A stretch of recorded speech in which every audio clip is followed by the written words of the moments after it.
Сәлем баршаңызға. Бүгін термомикстің көмегімен жұп-жұмсақ, дәмді болып шығатын бургердің булочкасын дайындаймыз. Рецептімді жоғалтып алмас үшін сақтап алыңыздар. Ең алдымен 120 грамм су, 120 грамм сүт, 1 ас қасық қант, 1 шай қасық аштқы, 3 ас қасық ұн, 50 граммдай. Осылардың бәрін 2 минут 40 градус 1 деген жылдамдықта дайындаймыз. Сосын 30 минутқа қоя тұрамыз. 30 минуттан кейін 1 ас қасық қант, 1 шай қасық тұз, 1 жұмыртқа және де 40 грамм сұйық май немесе сары май құйыңыздар.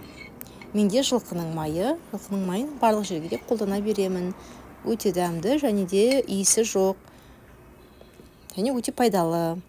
Осылардың бәрін 1 минут 3 деген жылдамдықта араластырып аламыз.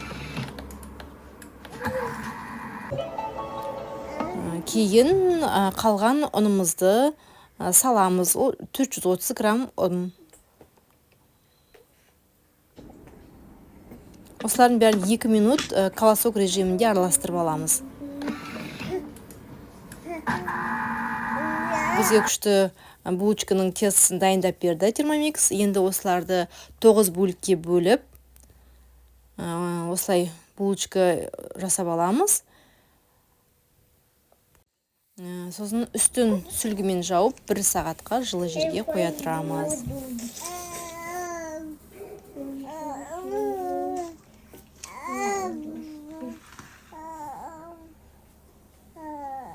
Бір сағаттан кейін, көтерілгеннен кейін 1 жұмыртқаны және де 1 ас қасық сүтті жақсылап тұрып араластырамыз.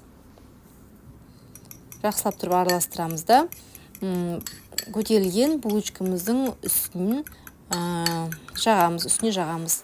Және де үстіне кунжут себеміз.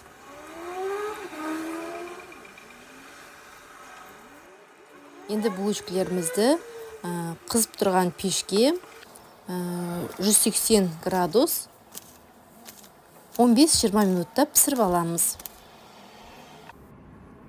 Осы рецепт бойынша өте керемет бургердің булочкалары шығады. Астарыңыз дәмді болсын.